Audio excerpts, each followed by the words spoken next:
जैन धर्म कोई सिर्फ एक धर्म नहीं है, it's a way of life. सबसे हाईएस्ट लिटरेसी रेट जैन्स का है। अगर जैन्स इंडिया का 3% जिस दिन हो गए, इंडिया पूरी दुनिया का विश्व गुरु बन सकता है। उतनी वेल्थ से वो क्या सेविंग ट्रिक्स हैं, क्या है?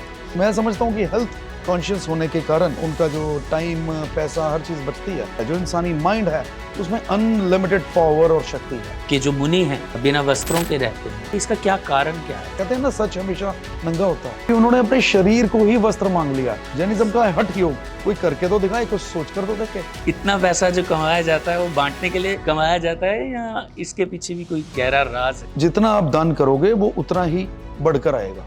जिसकी जैसी नियत वो वैसी कहानी रचता है। कोई परिंदों के लिए बंदूक तो कोई परिंदों के लिए पानी रखता है। महावीर स्वामी का जवाब था, मैंने कुछ पाया नहीं है, मैंने खोया है। इस खोज में ना पड़े कि भगवान है या नहीं, बल्कि इस खोज में पड़े हम खुद इंसान है या नहीं। मैं पहले ही कहना चाहता हूं कि आप चैनल को अभी सब्सक्राइब कर लें और बेल आइकन को दबा लें ताकि इस सीजन की सभी इंटरेस्टिंग वीडियोस आप तक पहुंचते रहें। इंडिया की 0.3% पॉपुलेशन होते हुए भी इंडिया का सबसे ज्यादा टैक्स कलेक्शन यानी 25% टैक्स कलेक्शन इनसे ही होता है।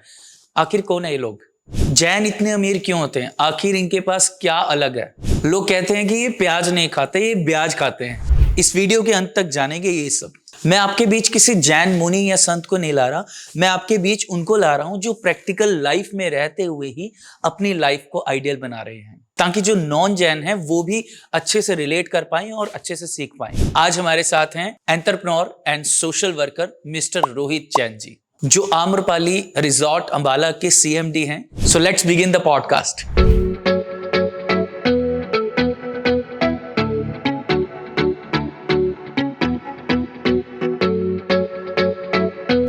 Welcome to the ideal life. तो आपका बहुत बहुत स्वागत है सर। कैसे हैं आप? ऑल वेल, बहुत बढ़िया। चलिए, जय जिनेंद्र। जय जनेंद्र। सबसे पहला सवाल मैं आपसे यही पूछना चाहता हूं कि स्पिरिचुअली और फाइनेंशियली आपने जो भी अचीव किया अपनी लाइफ में, उसका कारण आप किसे मानते हैं? देखिए, जो भी अचीवमेंट हुई है मैं तो उसको वर्किंग एंड वर्किंग को ही मानता हूँ। चाहे वो फिजिकली हो, मेंटली हो या स्पिरिचुअली हो। Being Jain, being Jainism and हमारे जो गुरुओं के फिलॉसफी है, उसको मैं एक बहुत बड़ा एक रीजन मानता हूँ इसका। और बेसिकली मैं 3 चीज़ों को खास महत्व देता हूँ: पॉजिटिविटी, पंक्चुअलिटी एंड पेशेंस। ये जो 3P हैं, शायद ये एक अच्छी जिंदगी की निशानी बन सकते हैं। वेरी राइट, बिल्कुल। क्योंकि सब्र नहीं होगा इंसान के बीच में, एग्जैक्टली, धैर्य नहीं होगा तो स्पिरिचुअल ग्रोथ भी नहीं होती, नहीं हो सकता। इंसान को जल्दी में तो कुछ भी नहीं मिलता, नहीं मिल सकता। और पंचुअलिटी तो डेफिनेटली हमारी लाइफ में होनी चाहिए। देखिए, there is no shortcut to experience. उसके लिए वर्किंग तो बहुत जरूरी है।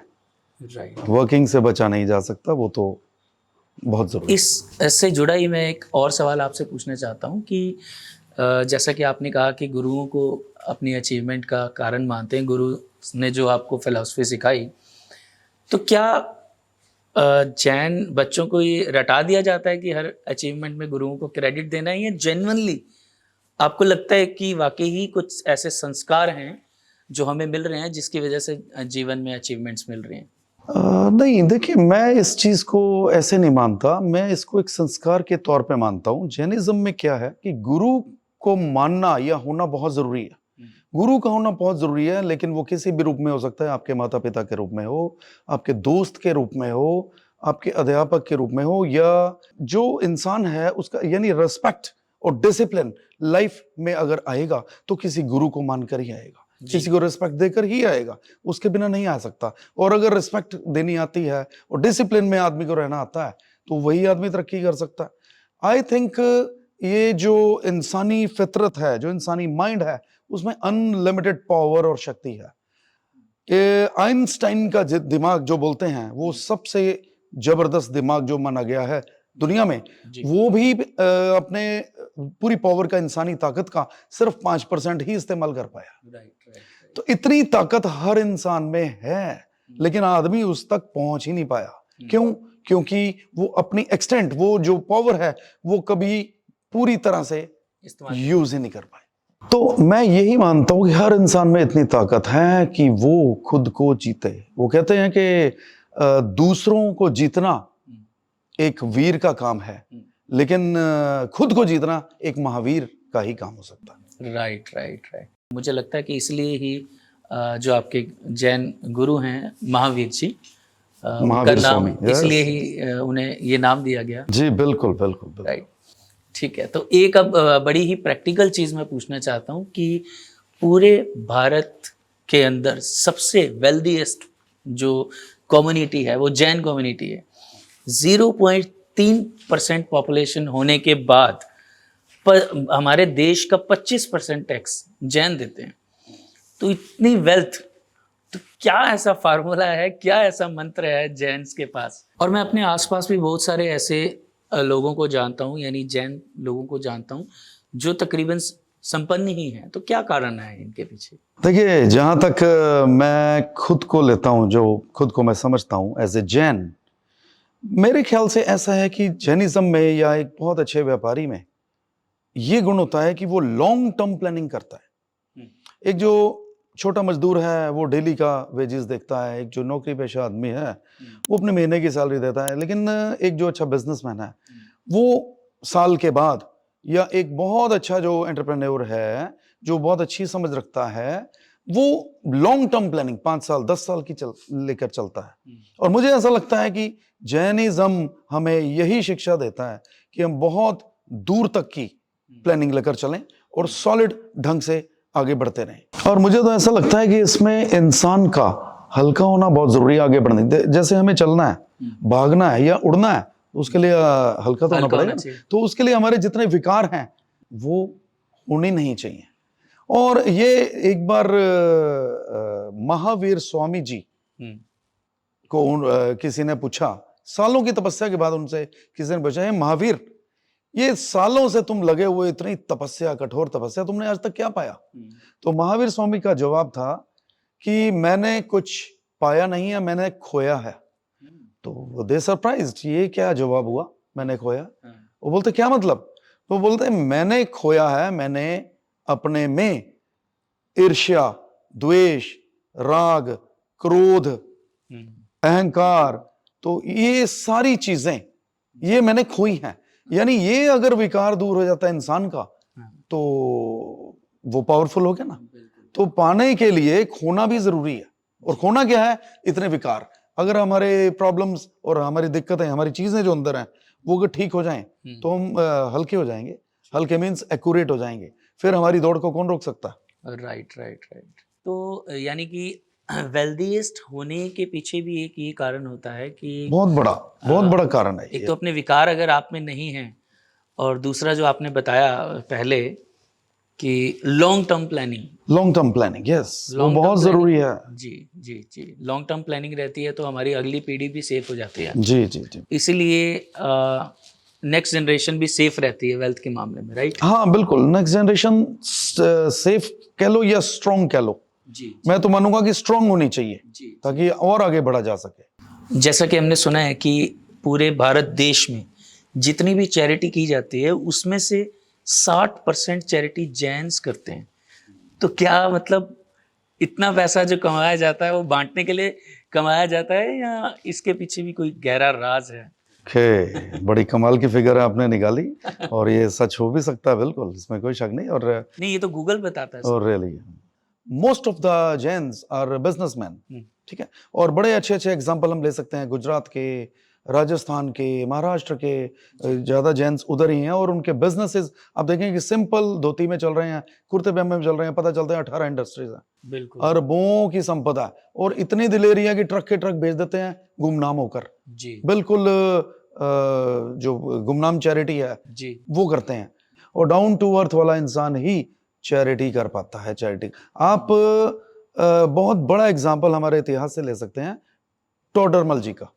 सेठ टोडरमल जी थे जो कि जिस समय सिखों के 10वें गुरु गोविंद सिंह जी जो थे, उनके साहबजादे जो 2 थे जिन्होंने बलिदान दिया था, इतिहास का सबसे बड़ा बलिदान देश के लिए, तो उनके लिए मुगल सम्राट ने अनाउंस कर दिया था कि कोई जगह नहीं है दफनाने तक को, तो टोडरमल जी ने अपनी सारी संपदा बेचकर, जो कि उस समय के हिसाब से अरबों रुपए थी, ओके। वो उन्होंने मुगल सम्राट को देकर, सिक्के, सोने के सिक्के देकर वो इतनी जगह ली जिसमें उन दोनों साहबजादों को ग्रेव करना था, ग्रेवयार्ड के लिए। तो आप ये इतना बड़ा एग्जाम्पल, मेरे ख्याल से कोई दुनिया, पूरी दुनिया याद रख सकती है इसको, रखे हुए हैं और कोई भूल नहीं सकता इस चीज को। तो मैं तो ये समझता हूं कि ये सच्चाई और अच्छाई का एक बेहतरीन उदाहरण है।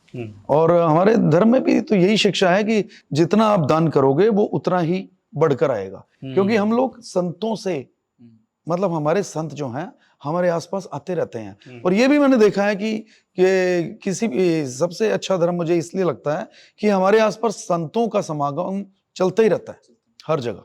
अच्छा, एक चीज सर मैंने और देखी है कि जैसे जो छोटे व्यापारी भी हैं जैनिज्म में, उनकी जो वेल्थ है या उनकी जो सेविंग्स हैं, उनका बैंक बैलेंस है, वो as compare to non Jains वो भी ज्यादा ही होता है।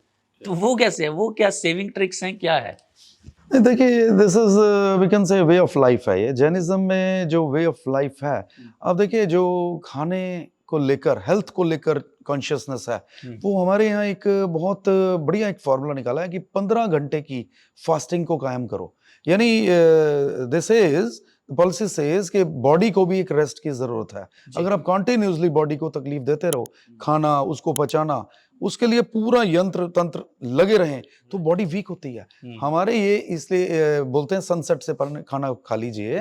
वो इसीलिए बोलते हैं कि सनसेट से पहले लगभग 6 बजे 7 बजे अगर खाना खा लिया जाए तो अगले दिन तक 10-11 बजे तक अगर आप फास्टिंग कर लें, मतलब उससे ब्रेकफास्ट तक, तो वो एक बॉडी को एक रेस्ट मिलता है। और यही चीज पूरी अपनाने से वे ऑफ लाइफ बदल जाती है। तो मैं समझता हूँ कि हेल्थ कॉन्शियस होने के कारण उनका जो टाइम, पैसा, हर चीज बचती है, क्योंकि बीमार कम पड़ेंगे, वर्किंग ज्यादा होगी। आप इसकी कैलकुलेशन तो निकाल के देखो, यही सीधा डबल हो जाती है। अब एक चीज अगर डबल ही हो जाए तो आप समझ सकते हैं कि इंसान की जिंदगी कहाँ पहुंच जाती है। और कभी कभी तो ऐसे होता है कि सारी महीना इंसान पैसे कमाने के लिए मेहनत करता है और एक दिन बीमार हो तो एक दिन में सारी वेल्थ चली जाती है। तो जैसे आपने हेल्थ वाली बात की और आहार वाली बात की, इस वजह से भी वेल्थ जो है वो सेव होती है। एक सवाल जो हमेशा लोगों के दिल में रहता है कि जो आपके जैन पंथ हैं, उनमें से एक पंथ में के जो मुनि हैं वो बिना कपड़ों के, बिना वस्त्रों के रहते हैं, तो थोड़ा सा नैतिक रूप से महिलाओं को ऑकवर्ड भी फील होता है। तो आप उसके बारे में क्या कहना चाहेंगे? इसका क्या कारण क्या है इसका? ये सवाल बड़ा खास है जी। और मैं समझता हूँ पूरी दुनिया की बहुत सारी, लगभग सारी मुसीबतों का हल शायद इस सवाल में छुपा हो। एक तो दिगंबर जैन है जो नग्न अवस्था में रहते हैं, और एक है श्वेतांबर। श्वेतांबर भी बहुत हार्ड जीवन जीते हैं और नंगे पैर तो रहते ही हैं। नंगे पैर भी रहने का इतना मतलब है कि एक कीड़े तक को, मतलब छोटी छोटी चींटियां, कीड़े हैं ना, उनको भी तकलीफ ना हो, उनको भी हम नुकसान ना पहुंचा दे, इतनी महान थिंकिंग को लिए हुए हैं। अब आप सोचिए, जो बिल्कुल नग्न है वो क्या धारण किए होंगे, वो क्या धारणा लेकर बैठे होंगे जी। अब देखिए, आज के वक्त में तो शिक्षा और जो बाकी सोर्सेज एंड रिसोर्सेज कम्युनिटी है वो काफी डेवलप है, लेकिन पुराने समय में बहुत ज्यादा अंतक होता था हर चीज का। अशिक्षा का तांडव था और लूट, जुर्म, हर तरह से चीजें होती थी कायम। अब उन चीजों को लेकर इंसान का जो विभत्स रूप निकलता था, उसको एक नया मैसेज देने के लिए उस समय के संतों ने जो योगदान दिया वो यही था कि अपने शरीर को कष्ट दो ताकि तुम कम से कम इंसान तो बने रहो। अच्छा, कम से कम इंसान तो रहो। मतलब आप ये सोच के देखें कि वो जो 2-2.5 हजार पुराना वक्त, क्या वक्त होगा, ना कोई law and order, nothing else, कोई डर नहीं, कुछ नहीं, जो इंसान जो कुछ करना चाहे वो करता था। और इंसानी एक फितरत ऐसी खतरनाक है, अगर वो कुछ गलत करने पे आए ना तो उसे कोई रोक नहीं पा सकता जी। आज की डेट में भी हम ये देख सकते हैं। हाँ। और उस समय क्या हालत होता होगा। तो ये एक वक्त का तगाजा था उस समय, जो इतने बड़े बड़े महापुरुष और भगवान जो हमारे बीच में आए, ये वो वक्त, वो तभी से शुरू हुआ। और तब से वो जो तकलीफ देने की जैनिज्म में पॉलिसी थी वो इसी चीज को लेकर थी कि यदि हमें इंसान बने रहना है और अपने अच्छा रूप कायम रखना है और आगे बढ़ना है, तो हमें अपने आप को तकलीफ देकर अपने आप को व्यवस्थित रखना होगा, वरना इंसान को संभालना बहुत ही मुश्किल काम है। तकलीफ देके आप अपने आप को रिमाइंड करवाते रहते हो। जी बिल्कुल। और ये एक हठ ही हो गया है आज की डेट में। मैं मानता हूं आज जमाना बदल चुका है काफी हद तक, और आज और 2000 साल पहले में बहुत ज्यादा फर्क है। लेकिन आप ये देखिए कि लोग अगर किसी तरीके से बोलते हैं कि नग्न घूम रहा है, आप ये देखिए कि आप एक नंगे पैर अगर धूप में चल के तो देखो, हालत खराब हो जाती है इंसान की। एक जरा सा नाखून पे चोट लग जाए तो हाहाकार मच जाता है, और वो बिल्कुल नग्न अवस्था में। ये एक हठ धर्मिता, ये एक हठ योग है, बिल्कुल जैनिज्म का है हठ योग। कोई करके तो दिखाए, कुछ सोच कर तो देखे। ये जो इंसान एक कीड़ी और कीड़े तक को कष्ट नहीं पहुंचाना चाह रहा, वो पूरे नग्न अवस्था में रहकर एक कुदरत का साथ देकर अपने आप को एक इंसान बने रहने के लिए एक इतना बड़ा मैसेज लोगों को दे रहा है, तो उसकी तो तारीफ होनी चाहिए, प्रशंसा होनी चाहिए, पूजा होनी चाहिए जी। तो ये लोगों को समझना पड़ेगा वो किस रूप में उस चीज को ले रहे हैं और कैसे ले पा रहे हैं। और मुझे तो बड़ी हैरानी होती है अगर किसी और ढंग से अगर लोग बात करें या कुछ करें, तो ये चीज, ये फीलिंग तो हमें इंसान, एज ए इंसान, आदमी अगर इंसान की ऐसी फीलिंग तक नहीं ला पा रहा तो उसका जिम्मेदार कौन होगा। तो आप ये देखिए कि उन्होंने अपने शरीर को ही वस्त्र मांग लिया। एक आम इंसान या कोई संत, कोई संप्रदाय, कोई भी हो, विद रिस्पेक्ट, वो कोई भी अपने विकार अपने कपड़ों में छुपा सकता है, लेकिन जैन मुनि बिल्कुल खुलेआम दिखा रहा है कि अगर मुझ में कोई विकार हो तो आप बताओ। तो खुलेआम एक सच को स्वीकार, कहते हैं ना, सच हमेशा नंगा होता है जी। तो ये एक, इससे बड़ी परिभाषा दुनिया के इतिहास में और कौन दे सकता है। राइट राइट राइट, बिल्कुल। आपने जो बात बोली कि वस्त्र ही, जो हमारा शरीर है वही वस्त्र है। हाँ। वो अपने शरीर को ही वस्त्र मानते हैं। असली अस्तित्व तो हमारा आत्मा में ही है अपनी। बिल्कुल बिल्कुल, yes। बिल्कुल जी। और ठीक है, हम समझते हैं कि वक्त बदल गया है, अब 21वीं सदी चल रही है, लेकिन फिर भी आप ये देखिए कि ये जो सभ्यता है, ये जो संस्कृति है, आज तक बचाने में कौन, जो योगदान समाज हमारा दे रहा है, जो हमारे गुरु दे रहे हैं, हमें उसके लिए थैंकफुल होना चाहिए इस चीज को लेकर। बिल्कुल। और सभ्यताएं अगर बचती रहें, चलती रहें, क्योंकि वक्त के साथ तो आदमी को कहते हैं कि कंप्यूटर ही हो जाना है। पत्थर एक से शुरू हुए थे, जानवर से इंसान बना, लेकिन अब आने वाला वक्त तो ऐसा है कि शायद कंप्यूटर ही इंसान बन जाएगा, कोड्स ही बन जाएंगे, धर्म ही शायद खत्म हो जाए। तो ये बचाने में इतना बड़ा योगदान जो चल रहा है, हम तो कहते हैं कि ये कायम रहे और चलता रहे, सभी लोग अपनी अपनी संस्कृति बचाकर आगे बढ़े। आजकल बहुत चलन में है, कॉलेज के लड़के लड़कियां कुछ नशे की आदतों में या बुरी आदतों में पड़ जाते हैं। इस मामले में भी अगर देखा जाए तो जैन बच्चे थोड़े से अलग नजर आते हैं, तो उसका क्या रीजन है? क्या, क्योंकि वासनाएं तो उन्हें भी घेरती होंगी, क्या मेन कारण है उसके पीछे? देखिए, इसमें तो मैं यही कहूंगा, अगर जैनिज्म थोड़ा सा इसमें बना हुआ है, आगे बढ़ रहा है, तो एक तो हमारा खान पान, जैसे वो लहसुन का पूरी तरह से त्याग, तामस चीजें हैं ये चीजें कहीं ना माने इंसान को कहीं ना कहीं वासनाओं में हिसाब से भड़काती भी हैं, आगे भी बढ़ती हैं। और अहिंसा परमो धर्म, ये जो स्लोगन है हमारा, ये एक ऐसी चीज है जो कि एक बेस के तौर पर काम करता है। जैसा करोगे आहार वैसा होगा व्यवहार, जैसा पियोगे पानी वैसी होगी वाणी, बिल्कुल। और जैसा होगी संगत वैसी होगी रंगत। आप ये कहना चाहते हैं कि खान पान ऐसा रहता है, इसलिए जो जैन बच्चे हैं वो ज्यादा वासनाओं में नहीं घिरते, नहीं आते। बिल्कुल, जॉब ओरिएंटेड भी रहते हैं, शुरू से उनको ऐसा दिया जाता है कि अपने काम से बढ़ते रहो आगे, गुरुओं के दर्शन करो रोज। हाँ। तो ये जो चीजें हैं, ये संस्कृति का फर्क तो ठीक है। संस्कार में रेगुलर एक अध्यात्म जुड़ा रहता है, तो थोड़ा सा इस वजह से भी उनका ध्यान गलत रास्तों पर नहीं। एग्जैक्टली। ठीक है। और दूसरा, आपने जैसे बताया कि करियर ओरिएंटेशन, यस, उनकी जैसे आपने अभी करियर ओरिएंटेड बताया कि बच्चे ज़्यादा करियर ओरिएंटेड होते हैं। इसी से जुड़ा एक और सवाल मेरे मन में है कि अगर हम गूगल पे सर्च करते हैं कि भारत में सबसे ज़्यादा पढ़े लिखे लोग कौन हैं, कौन सी कम्युनिटी के हैं, तो वहाँ पर आंसर में जैन्स आता है, यानी सबसे हाईएस्ट लिटरेसी रेट जैन्स का है। तो एजुकेशन तो देखिए सबकी ही सक्सेस का कारण बनती है, चाहे वो जैन हो चाहे नॉन जैन हो। लेकिन एक सर्वे ये भी कहता है कि जैन्स जो हैं हमेशा पहले से ज़्यादा ही अमीर हुए हैं, यानी उनकी अगली पीढ़ी जो है वो हमेशा पिछली पीढ़ी से ज़्यादा ही आगे बढ़ी है। तो इसका क्या कारण है? बिल्कुल, मैं इस चीज़ को मानता हूँ कि जो जैन्स का जो बेस है, जो लॉन्ग टर्म प्लानिंग है उनकी, वो यहाँ पे बहुत काम आती है। जी। जिस स्टेज पर वो माता-पिता को आगे छोड़ते हैं, तो बच्चा क्योंकि जो प्यार, जज़्बा उसको विरासत में मिलता है, वो उसी चीज़ को सँभाल कर आगे बढ़ता है, जो मेरा मानना है जैनिज़्म प्यार, जज़्बा मैक्सिमम और जैनिज़्म। वेल्थ। प्यार, जी। जज़्बा, वेल्थ सभी चीज़ों को आगे बढ़ता है और ठीक वहीं से स्टार्ट करता है। वहीं से स्टार्ट करते वो एक अपने एक्सपीरियंस से तो सीखता है, लेकिन माता-पिता के एक्सपीरियंस को भी ग्रहण करके आगे बढ़ता है। ये उसके संस्कार हैं, ये उसको संस्कार मिले होते हैं विरासत में। हैं। जी, जी।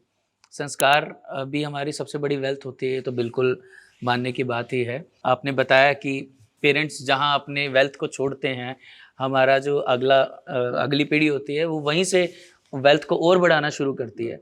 क्योंकि मैंने ये बात भी सुनी थी कि शेर के बच्चे को शिकार और जैन के बच्चे को व्यापार सिखाना नहीं पड़ता।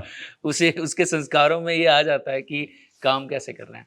और दूसरी चीज़ ख़ास तौर पे हमने ये देखी है कि जैन्स के जो बिज़नेस हैं, जो व्यापार हैं, वो भी अहिंसक है। कोई भी ऐसा व्यापार नहीं है जिसमें कोई हिंसा बिल्कुल, होती हो। बिल्कुल, बिल्कुल। कोई भी ऐसा बिज़नेस नहीं किया जाता जिसमें किसी का नुकसान होता हो। बिल्कुल, बिल्कुल। राइट, तो इससे भी हमें बहुत वैल्यू सीखने को मिलती है।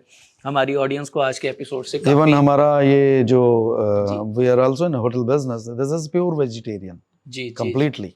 Right, yes, right, yes. Right. इसी के साथ मैं एक और आपसे चीज़ पूछना चाहूँगा या मैं कहना चाहूँगा कि आप हमारे ऑडियंस को एक टिप दें और जो हमारे जैन भाई हैं, जो कुछ लोग हैं जो शायद इस अच्छे मार्ग से भटक भी गए हैं, तो उनके लिए आप क्या लेसन देना चाहेंगे?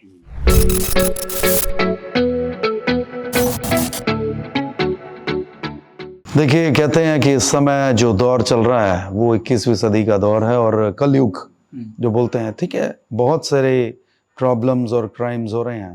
तो मैं तो ये कहूँगा कि 2 हाथों से हम शायद 10 लोगों को भी हरा नहीं सकते, लेकिन 2 हाथ जोड़कर हम करोड़ों लोगों का दिल तो जीत सकते हैं। जी। तो ये जो जैन संस्कृति की जो विरासत है, वो अगर ठीक ढंग से अपनाते हैं, तो उनके लिए तो मैं यही संदेश दूंगा एक आम आदमी होने के नाते कि मैं तो क्या संदेश दूंगा। आपने तो मुझे वैसे भी एक धर्म गुरु आज जैसे बना ही दिया, बड़ी अच्छी फीलिंग आ रही है।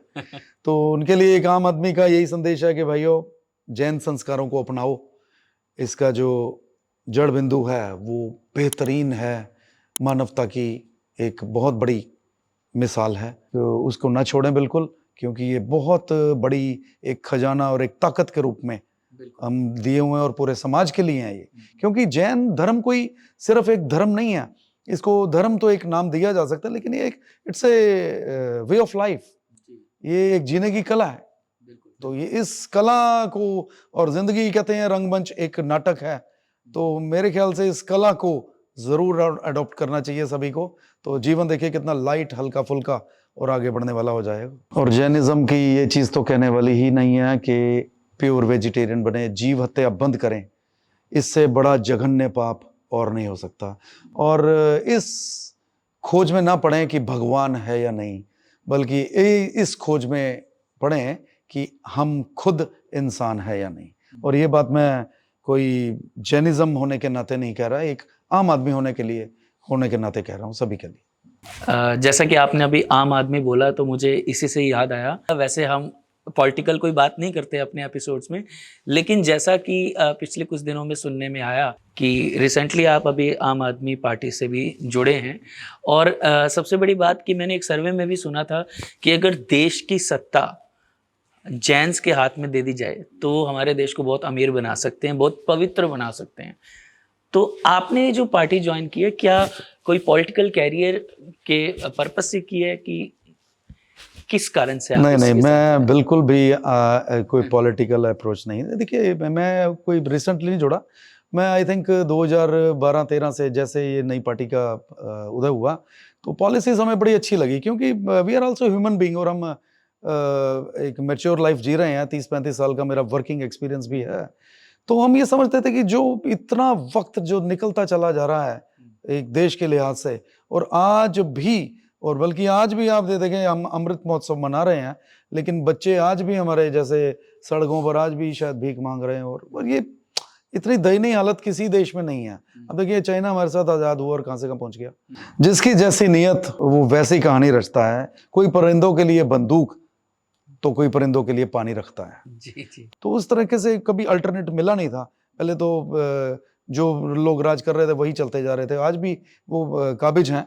तो हम ये इस अच्छी विचारधारा के कारण ही थोड़ा सा जुड़े थे इसमें, और हैं, हम सपोर्ट तो कर रहे हैं। देखिए हम चाहते हैं चीज़ अच्छी हो, एज ए सोशल सर्वर हम चाहते हैं कि चीज़ अच्छी हो, बस यही मायना था। और आपने कहा कि जैसे 0.3% है और सत्ता दे दी जाए, बिल्कुल एक सर्वे में मैंने भी पढ़ा है कि अगर जैन्स 3% भी हो जाएं, मतलब अभी 0.3 बोल रहे हैं ना आप, तो अगर इंडिया का 3% जिस दिन हो गए तो ये इंडिया पूरी दुनिया का विश्व गुरु बन सकता है। उस समय पूरे अमेरिका, यूरोप सबको पीछे छोड़ देगा। जो जैन मान्यताएं, जो उनकी वर्किंग है, जो उनके टारगेट्स हैं, जो उनकी सोच है, वो इतनी स्ट्रांग है, जो इतनी ग्राउंड टू अर्थ है, जो बिल्कुल बेस पे है, बेस से लेकर जो चलते हैं और हाइट्स पे पहुंचते हैं अपने लॉन्ग टर्म पॉलिसीज के कारण, वो इतनी बढ़िया चीज है, वो पूरे इंडिया को पूरी दुनिया पर राज करवा सकती है।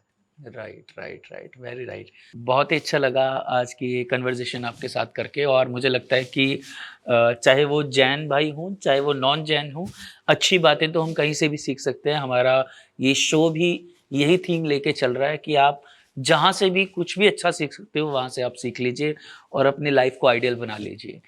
तो बहुत बहुत धन्यवाद आपका। इस एपिसोड के एंड में मैं आपको एक अपनी टीम की तरफ से टोकन ऑफ ग्रेटिट्यूड देना चाहता हूँ।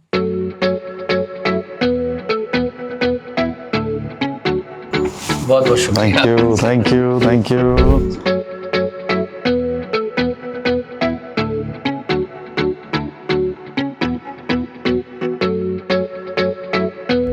Welcome to the Ideal Life.